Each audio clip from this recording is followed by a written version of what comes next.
Assalamualaikum warahmatullahi wabarakatuh. Alhamdulillahirabbil alamin. Alhamdulillahilladzi qad waffaqa lil ilmi khair khalqihi wa littuqa. Mushalliyan 'ala nabiyil mustafa wa alihi mustakmilin syarafa. Alhamdulillah, dengan rahmat Allah Subhanahu wa taala, Allah menjadikan kita manusia seutuhnya, manusia yang diberkahi dengan jalan diberikan kesempatan untuk mengikuti kegiatan baik, yaitu berdiskusi terkait dengan keilmuan agama.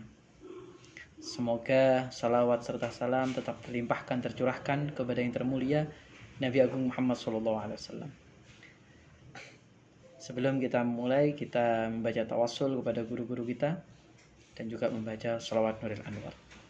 Al-Fatihah ila hadratin Nabi Sayyidina Maulana Muhammad sallallahu alaihi wasallam wa alihi wa tabi'in ashabihim ajma'in lahum bi ihsan ila middin wa ala mana wa salafna salihin syai'un lillahi lana wa lahumul Fatihah.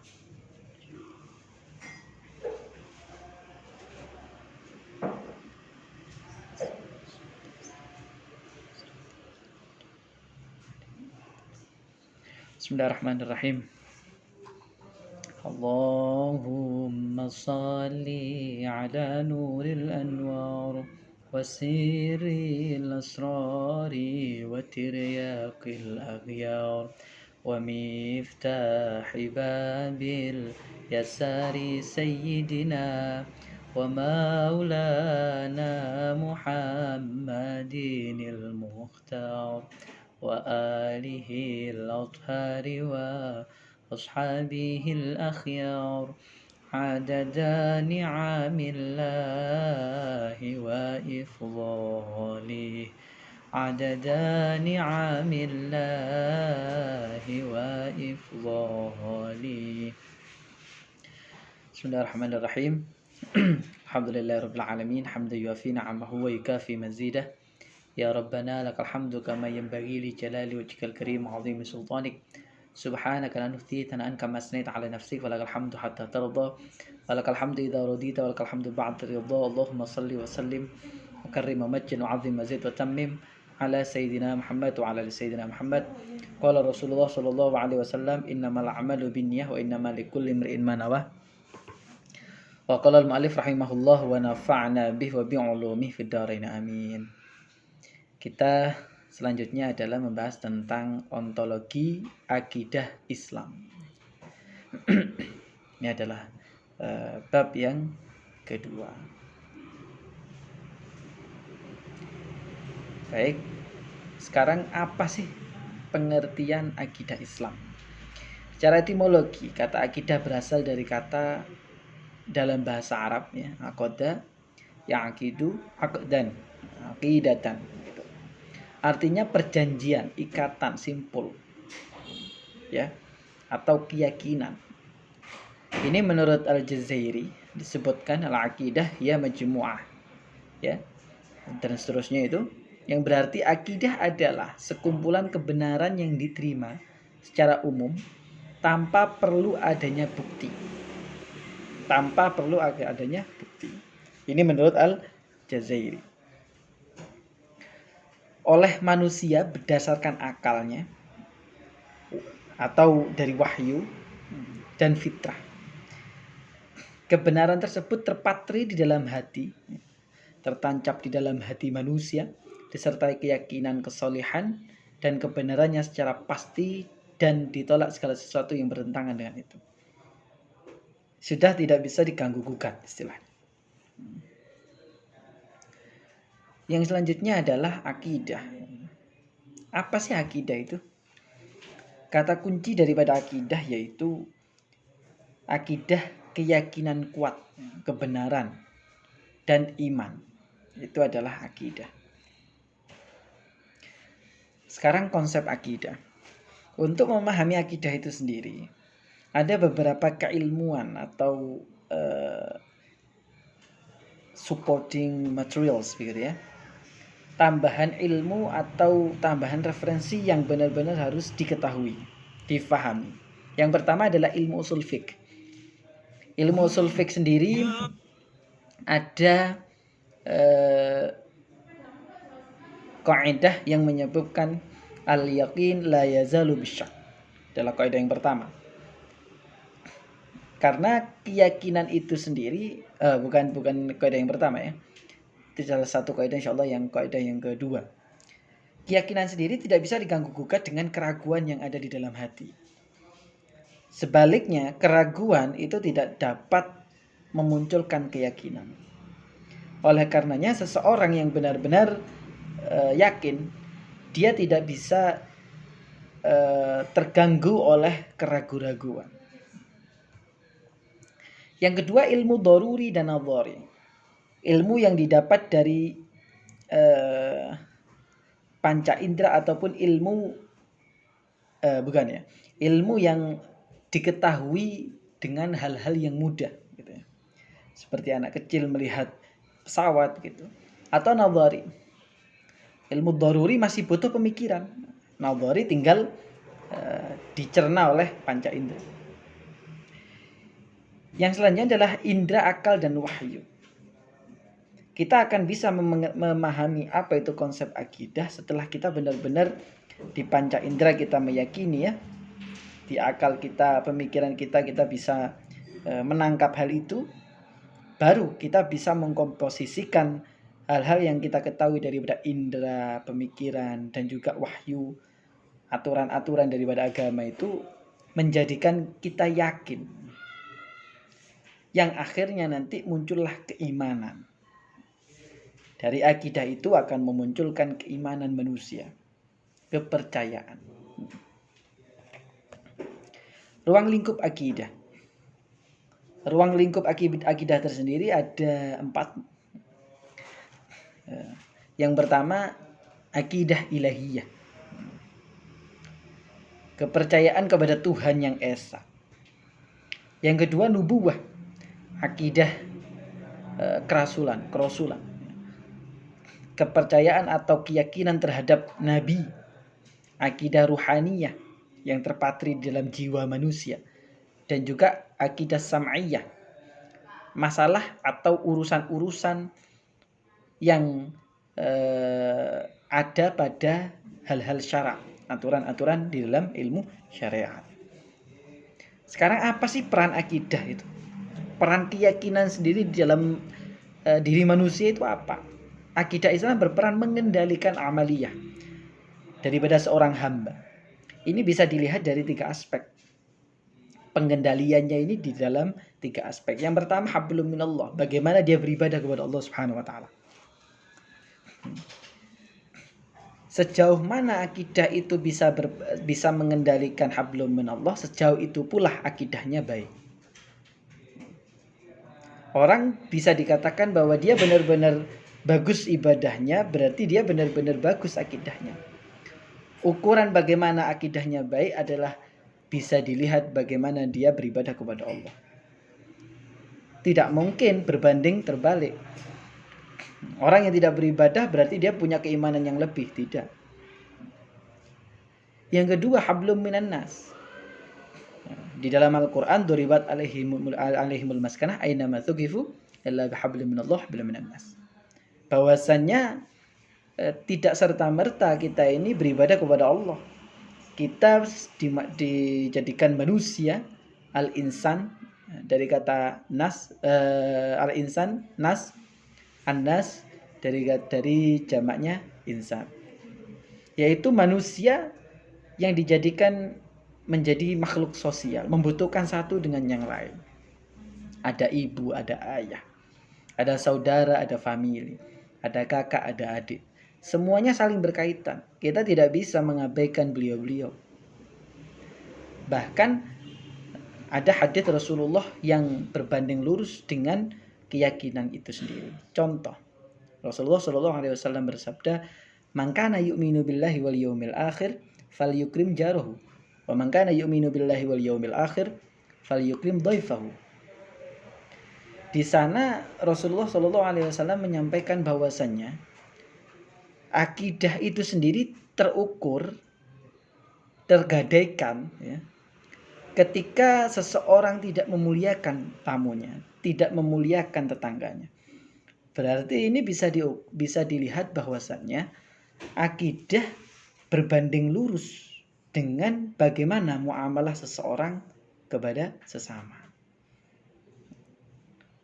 Bisa dipastikan seseorang yang tidak memuliakan tetangganya, tidak bersosialisasi dengan baik dengan orang lain, maka bisa dipastikan dia tidak mempunyai akidah yang baik.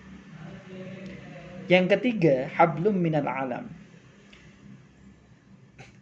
Bahwasanya di Al-Quran disebutkan sudah jelas kerusakan-kerusakan di atas bumi atas tangan-tangan manusia.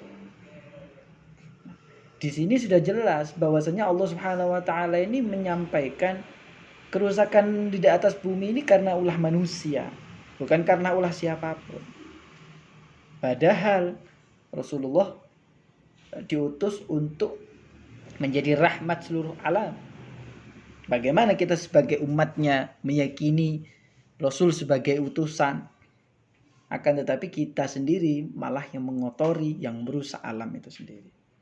Nah, 3 hal ini yang harus saling berkaitan, yang akan menjadikan akidah seseorang itu benar-benar diakui bahwasanya dia memang berakidah Islam yang baik. Selanjutnya, ruang lingkup akidah. Ruang lingkup akidah sendiri ada 4. Ini kembali ini kayaknya. Baik, pokok-pokok akidah. Pokok-pokok akidah atau yang biasa kita sebut sebagai rukun iman, ya.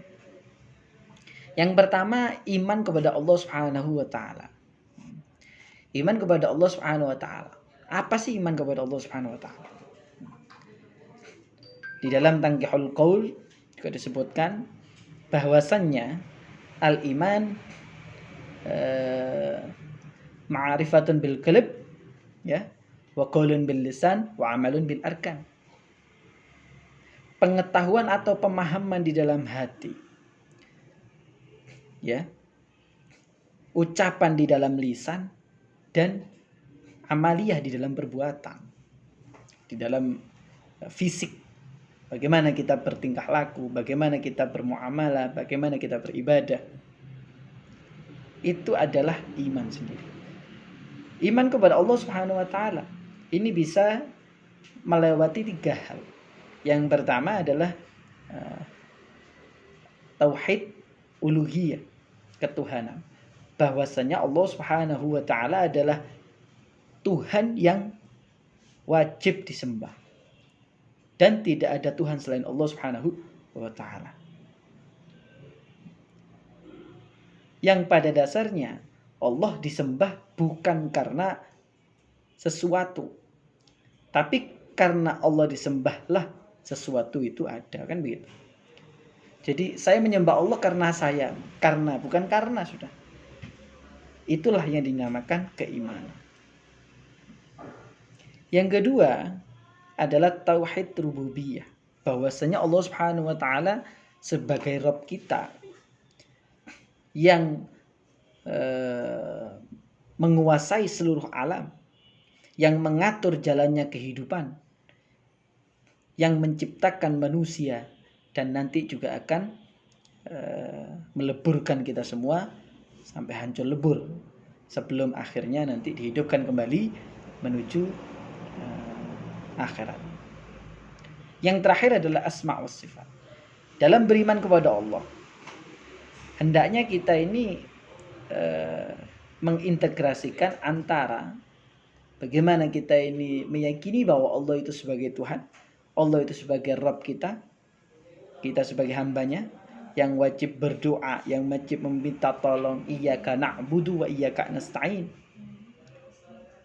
Dan juga kita harus mengetahui Allah Subhanahu wa taala memiliki zat-zat dan sifat-sifat yang semuanya itu kamalat, muttasifatun bisifatil kamalat, yang bersifatan dengan sifat-sifat yang sempurna. Tidak ada sedikit pun sifat daripada Allah, daripada zat Allah Subhanahu wa taala yang kurang atau yang mumatsalatul lil hawadits, sama dengan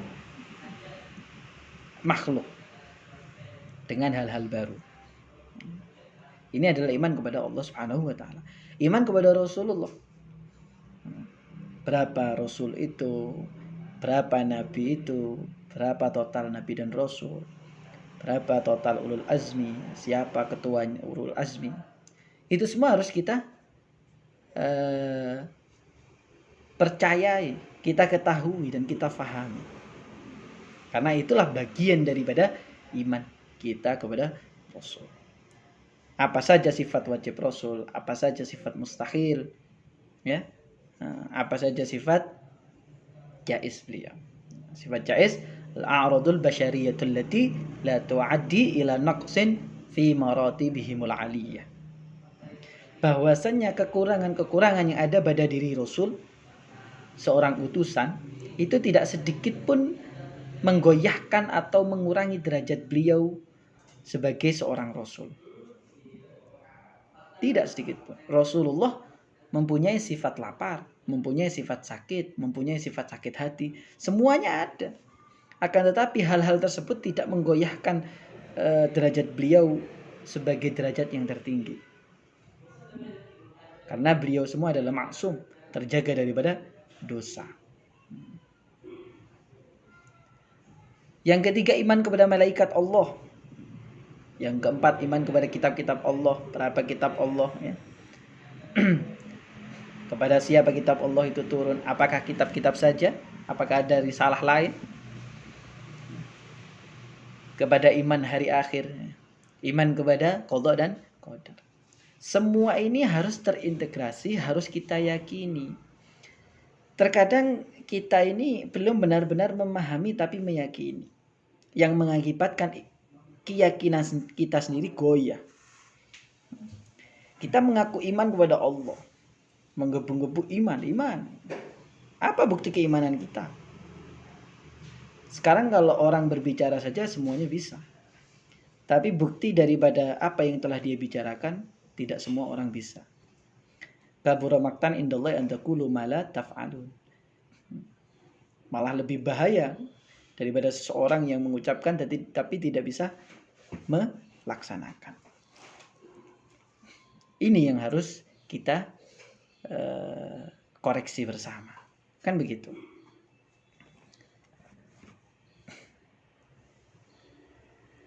Karena lucu ketika keyakinan itu sendiri tidak kita fahami sepenuhnya. Bagaimana kita menjadi yakin dari apa yang kita tidak ketahui? Dalam tanda kutip tidak ketahui, tidak kita fahami.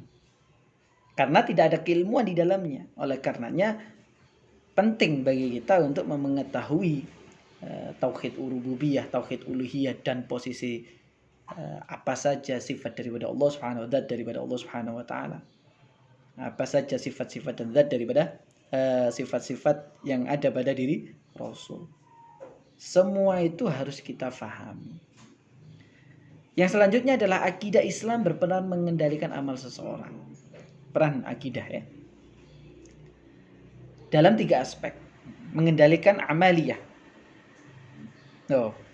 Kembali lagi ini, kawan. Fungsi akidah Islam.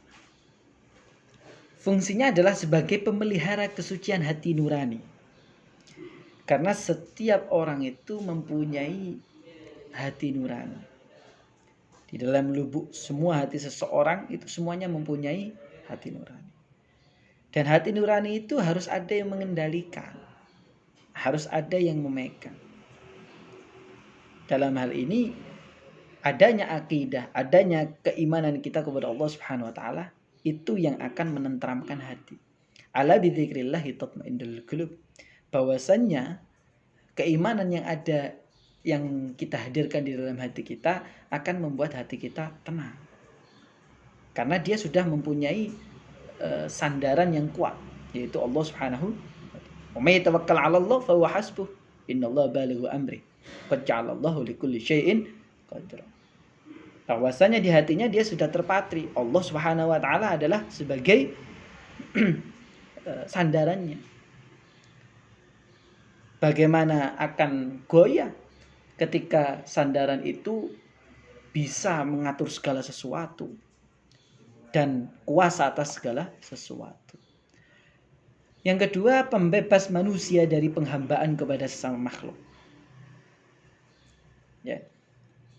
Karena terkadang munculnya agama-agama lain itu juga dari faktor adanya hal-hal yang tidak dapat diukur oleh akal, yang menjadikan akal itu sendiri merasa takjub gitu. Contoh, rembulan, matahari. Bahkan di dalam agama Shinto sendiri mereka meyakini bahwasanya gunung yang besar, pohon yang tinggi yang besar itu adalah bagian daripada Tuhan. Kalau akidah kita sudah kuat di dalam keislaman, di dalam keimanan kepada Allah Subhanahu wa taala, hal-hal itu akan tertampis, akan terhindarkan dari hati kita. Karena apa? Kita mempunyai sesuatu yang lebih kuat. Yang ketiga, sebagai tempat berpijak. Kita tidak akan ragu-ragu lagi dalam melangkah. Kita tidak akan ragu lagi dalam berbuat sesuatu. Karena kita sudah berada pada jalur yang benar. Tidak ada keraguan. Yang kedua, menimbulkan perasaan aman dan nyaman. Dan juga menimbulkan pengharapan. Karena dari keyakinan yang ada, kita sudah tidak perlu ragu dengan sesuatu pertanyaan-pertanyaan yang muncul di dalam akal. Contoh, ketika agama Shinto tadi ditanyai oleh akal sendiri, adanya pohon besar menjadi Tuhan, adanya gunung besar sebagai Tuhan. Yang pada dasarnya Tuhan sendiri kan yang menciptakan kita. Bagaimana dengan Dia? Tuhan yang tidak bisa mengatur dirinya sendiri, Tuhan yang lekang oleh waktu, Tuhan yang bisa meletus. Kan lucu. Akhirnya perasaan kita bertanya-tanya. Muncullah keraguan, muncullah kesedihan, muncullah kegalauan. Tidak ada kenyamanan. Kalau sudah di dalam Al-Quran zat-zat Allah begitu sempurna, harusnya kesempurnaan itu membuat kita nyaman. Bahwasanya kita sudah menyembah Tuhan yang sempurna, Tuhan yang tidak ada kekurangan. Itulah Allah Subhanahu wa ta'ala.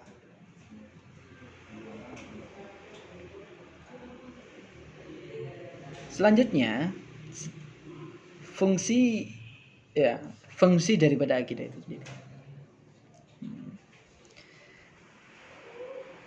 Bagaimana terkait dengan iman kepada Allah, iman kepada malaikat, iman kepada nabi, nanti di bab selanjutnya akan dijelaskan lebih rinci. Di sini terkait dengan ontologi akidah Islam. Berikut video dari saya. Terima kasih.